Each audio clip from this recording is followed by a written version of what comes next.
بسم اللہ الرحمن الرحیم۔ السلام علیکم ورحمۃ اللہ وبرکاتہ۔ پیارے بچوں، آج آپ کے اسلامیات کے کام میں ہم احادیث مبارکہ میں سے حدیث نمبر 12 اس کا لفظی اور بامحاورہ ترجمہ لکھنا اور پڑھنا سیکھیں گے۔ حدیث نمبر 12 جمعہ کے خطبے کی باتوں کی ممانعت کے بارے میں ہے۔ یہاں آپ کے سامنے میں حدیث اور اس کا لفظی اور بامحاورہ ترجمہ پڑھوں گی۔ بسم اللہ الرحمن الرحیم۔ جب قلتا تو نے کہا، لصاحبی کا اپنے ساتھی سے، یوم الجمعاتی جمعے کے دن، انصت خاموش رہ، والامام اور امام، یخطب خطبہ دے رہا ہو، فقد پس تحقیق، لغوتا تو نے فضول بات کی۔ بامحاورہ ترجمہ کہ جب جمعے کے دن تو نے اپنے ساتھی سے کہا کہ خاموش ہو جا اور امام خطبہ دے رہا ہو تو تحقیق تو نے فضول بات کی۔ یہاں اس کی حدیث کی تشریح آپ کے سامنے ہے۔ اس حدیث مبارکہ میں نبی کریم صلی اللہ علیہ وآلہ وسلم جمعے کی خطبے کی اہمیت بیان کرتے ہوئے فرماتے ہیں کہ جمعے کا خطبہ واجب ہے اور اس کا پوری توجہ سے سننا ہر شخص پر لازم ہے۔ جس طرح قرآن پاک کی تلاوت کا پوری توجہ سے سننا واجب ہے، اسی طرح جمعے کا خطبہ سننا بھی واجب ہے۔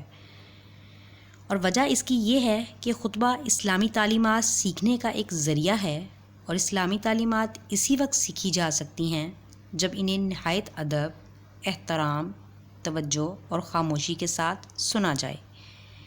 یہی وجہ ہے کہ جمعے کے خطبے کے دوران اگر کسی نے اپنے ساتھ بیٹھے ہوئے شخص سے اتنی سی بات بھی کہی کہ خاموش ہو جاؤ، تو آپ صلی اللہ علیہ وآلہ وسلم کے فرمان کے مطابق اس نے فضول بات کی۔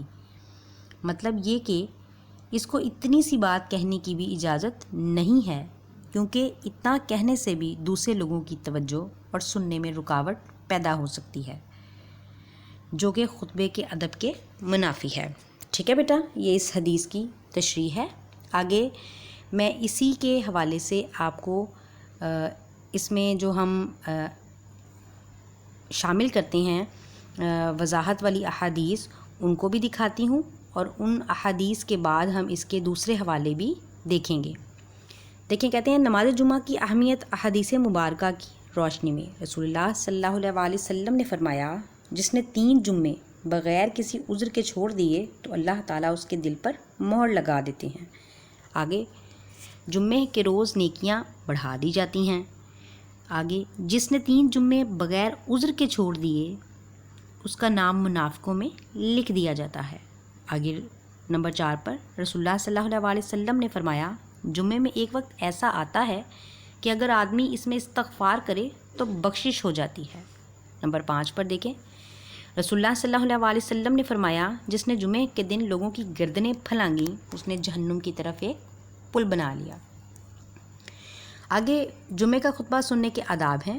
کہتے ہیں نمبر 1 پر جب امام خطبے کے لیے کھڑا ہو، اس وقت سے لے کر ختم نماز تک ذکر و اذکار اور ہر قسم کا کلام منع ہے۔ نمبر 2 پر کھانا پینا، سلام کہنا اور سلام کا جواب دینا حرام ہے۔ عمل بالمعروف یعنی نیکی کی تلقین کی بھی اجازت نہیں ہے۔ جب خطبہ پڑھا جا رہا ہو تو حاضرین پر سننا اور چپ رہنا واجب ہے۔ یہاں سے میں آپ کو اس کی پی ٹی بی کا ایک اسکرین شاٹ دکھا دیا۔ آپ چاہیں تو اس کو اس کے پی ٹی بی کی بک سے یاد کریں، اور آپ چاہیں تو اس کو جو پیچھے ہم نے حوالے دیے گئے ہیں اور جو آپ کو تشریح کروائی گئی ہے، آپ اس کو وہاں سے ملا کر یاد کر لیں، جیسا ہم گزشتہ اسباق میں کرتے رہے ہیں۔ اسی حدیث کے حوالے سے جو آپ کو پڑھائی گئی ہے، آگے ہم اس کے مشقی سوالات دیکھیں گے اور ان مشقی سوالات کو خود اپنی رف کاپی پر حل کریں گے۔ یہاں سوال دیکھیے، سوال نمبر 1 ہے، حدیث مبارکہ کی روشنی میں بتائیں کہ علم کا سب سے پہلا ادب کیا ہے؟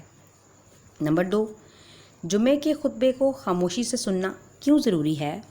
نمبر 3، جمعے کے خطبے کو سننے کے کوئی سے 2 آداب تحریر کیجیے۔ نمبر 4، جمعے کے خطبے کے دوران باتوں کی ممانعت کی وجہ بیان کریں۔